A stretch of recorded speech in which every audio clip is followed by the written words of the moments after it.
So hello everyone, this is me Komal. Thank you so much everybody for clicking this video.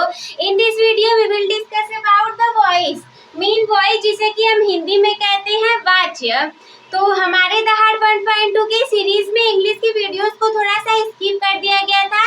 Reason ये था कि शुभम की daily math की videos आ रही थी और आपकी प्यारी कोमल दीदी की डेली हिंदी की वीडियोस, कभी साइंस की वीडियोस और बहुत सारी वीडियोस मोटिवेशनल टाइप की भी डेली बेसिस पर दी जा रही थी।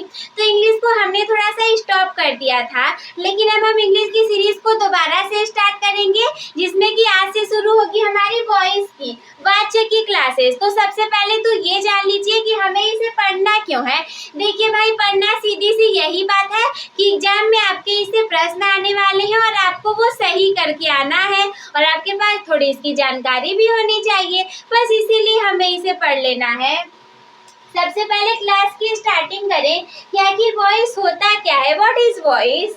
डिफिनेशन की बात करें तो voice is related to the verb used in a sentence which shows that either the subject does something or sometimes or something happen on the subject itself। Actually जो हमारा वॉइस है वो रिलेटेड होगा verb से। किससे related होगा? वो verb से रिलेटेड होगा और चेंजेस भी हम उसी में करेंगे। देखिए, सब्जेक्ट मतलब कर्ता, या तो कर्ता पर कुछ घटित होगा या तो कर्ता किसी काम को करेगा। पहले लाइन का मतलब ये है कि voice is related to the verb, यानी कि वाच्य हमारा क्रिया से संबंधित होगा, which is used in the sentence, जो कि वाक्य में प्रयोग किया जाएगा। This shows that either the subject does something, मतलब कि वो दिखाएगा कि या तो सब्जेक्ट यानी कि कर्ता कुछ कर रहा है और something happen on the subject itself, या फिर कुछ कर्ता पर ही घटित हो रहा है। जैसे कि दीदी हमें एग्जाम्पल से समझाइए, हमें कुछ नहीं समझ में आ रहा। एग्जाम्पल देखिए, सबसे पहला एग्जाम्पल आपके सामने क्या है? राइट अ लेटर, यानी कि मैं एक पत्र लिखता हूँ। इसके हिंदी की बात करें तो इसका हिंदी कुछ इस प्रकार है कि मैं एक पत्र लिखता हूँ।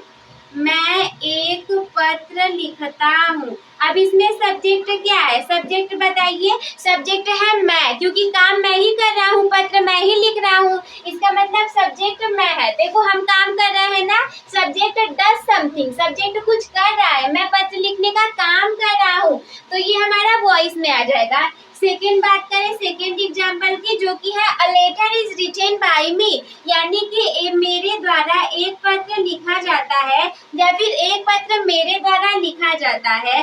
तो हिंदी में कहें तो मेरे द्वारा एक पत्र लिखा जाता है। मेरे द्वारा एक पत्र लिखा जाता है। अब देखिए, मैं कहूँ कि मैं एक पत्र को लिखती हूँ या फिर एक पत्र मेरे द्वारा लिखा जाता है, तो क्या इसमें कुछ अंतर है? कोई अंतर नहीं है, बिल्कुल सिंपल सी बात है, आप तुरंत समझ जाओगे। I write a letter, voice हो गया। A letter is written by me, ये भी हमारा वॉइस हो गया। तो बहुत सिंपल सा है ना, आप लोग इसका स्क्रीनशॉट ले लीजिए और मैं इसको रिलेट करके आप लोग को इसके प्रकार को बताऊंगी कि वॉइस क्या की टाइप कितने होते हैं। तो सबसे पहले आप लोग इसका स्क्रीनशॉट ले लीजिए। Now we will discuss about the kind of voice or we can say the type of voice, यानी कि voice कितने प्रकार के होते हैं। So guys, there are two type of voice. First that is active voice and second that is passive voice. Active voice जिसे हिंदी में हम कहते हैं कर्तृवाच्य और पैसिव वॉइस जिसे हिंदी में हम कहते हैं कर्मवाच्य। अब हिंदी तो आपको इसका याद करना पड़ेगा। हिंदी में मैं क्या याद करवाऊंगी? ये कर लीजिए, ये कर लीजिए, हिंदी आपको याद करना पड़ेगा। तो वन बाय वन हम दोनों के बारे में डिटेल स्टडी करेंगे। सबसे पहला है active voice. First of all है एक्टिव वॉइस। तो हम देखेंगे कि एक्टिव वॉइस क्या होता है, किसे कहते हैं, कैसे बनाएंगे। Active voice, the voice in which the subject is the one performing the work is called active voice। ये मैंने बहुत ही आसान से खुद ट्रांसलेट करके अपनी भाषा में लिखा है। ऐसा आपको कई किताब में कहीं नहीं मिलने वाला, क्योंकि मैंने खुद से ट्रांसलेशन करके इसको यहाँ पे लिखा है। एक्टिव वॉइस वो होगा जिसमें कि मतलब ऐसे समझिए, वह वॉइस जिसमें कि काम स्वयं कर्ता के द्वारा किया जाता है, तो उसे हम कहते हैं एक्टिव वॉइस। जैसे एग्जाम्पल में मैंने आप लोग को बताया था, आई राइट अ लेटर मतलब कि मैं एक पत्र लिखता हूँ, और दूसरा था सी राइट्स अ लेटर मतलब कि वह एक पत्र लिखती है, और ही राइट्स अ लेटर वह एक पत्र लिखता है। तो जैसे इसमें काम कौन कर रहा है, जैसे मैं बोलूँ कि मैं एक पत्र लिख रही हूँ तो सब्जेक्ट काम कर रहा है ना। आई राइट अ लेटर मैं एक पत्र लिखती हूँ, तो इसमें क्या हो गया, आई राइट अ लेटर हमारा एक्टिव वॉइस में चला जाएगा। एग्जाम्पल सेकेंड वाला इसका सी राइट्स अ लेटर, तो लिख कौन रहा है, सी राइट्स अ लेटर मतलब वो पत्र लिखती है, ये भी हमारा एक्टिव वॉइस में चला जाएगा। बहुत सिंपल सी आसान सी डिफिनेशन है that the voice in which the subject is one performing the work, यानी कि ऐसा वॉइस जिसमें सब्जेक्ट काम को परफॉर्म कर रहा होगा, सब्जेक्ट काम को कर रहा होगा, इज कॉल्ड एक्टिव वॉइस। जैसे कि मैं लिख रहा हूँ पत्र, मैं लिखता हूँ पत्र, तो ये हो गया एक्टिव वॉइस, वह पत्र लिखते हैं एक्टिव वॉइस, क्योंकि काम सब्जेक्ट के द्वारा किया जा रहा है। तो बहुत आसान सा है ना, आप लोग इसका स्क्रीनशॉट ले लीजिए। सो नेक्स्ट एक्टिव वॉइस के बारे में समझने के बाद now we have passive voice. आखिर पैसिव वॉइस क्या होता है, एक्टिव वॉइस तो ठीक है, चलो कर्ता काम को कर रहा था, हमारा एक्टिव वॉइस था, कर्ता पर ज्यादा जोर दिया जा रहा था। बट पैसिव वॉइस क्या होगा, so when I start reading the definition, so the definition is like this, the passive voice describes a sentence. Passive voice एक सेंटेंस को डिस्क्राइब करेगा where the subject receives the action of the verb, यानी कि subject काम पे ज्यादा ध्यान दिया जाएगा rather than performing it। इतना से नहीं समझ में आएगा, इस वाली लाइन को भी ले लीजिए। It often used when the action is the focused, यानी कि ना इसमें सब्जेक्ट को ज्यादा ध्यान नहीं देंगे, हम काम को, कार्य को, एक्शन को ज्यादा ध्यान देंगे। And the doer of the action, यानी कि काम को करने वाला जो डूअर है, डूअर यानी कि जो सब्जेक्ट है, इज लेस इम्पोर्टेंट, वो कम महत्वपूर्ण रहेगा, और अननोन, या फिर ऐसा भी हो सकता है कि हम उसे नहीं जानते हो।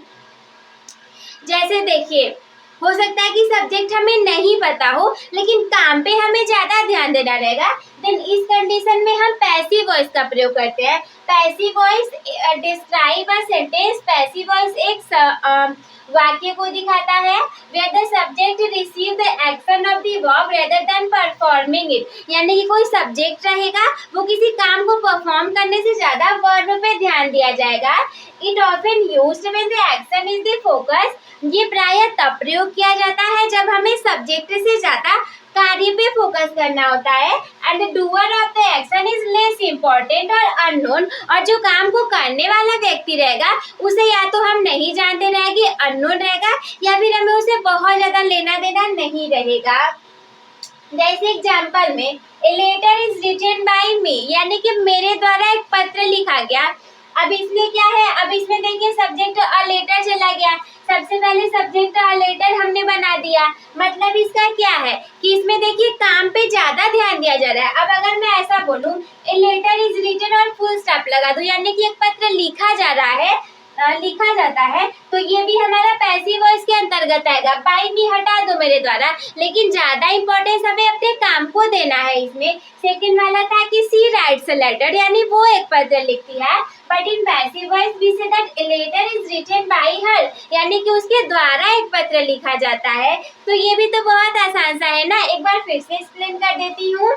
In passive voice, the passive voice describes a sentence where the subject receives the action of the verb rather than performing it, and also it often used when the action is focused and the doer of the action is less important or unknown.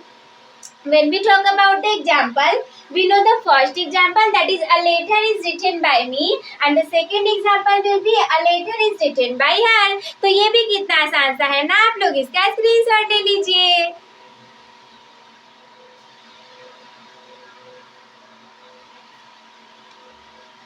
So at last, this is all about my first lecture, today's video. I hope that you all will be able to understood all these things. हम मिलते हैं आपसे अगले video में lecture number 2 के साथ, और कुछ धमाकेदार बातों को फिर से हम सीखेंगे। At last, what you people have to do, start your topper becoming journey with a topper by subscribing the channel Smart Student with Shraddha. Also, you can like the video if this video will be helpful to you. If you think that, and you can share with your friends. If there is any doubt in your mind. And if you wanna say anything to me, then you can comment me. Take care. Bye bye.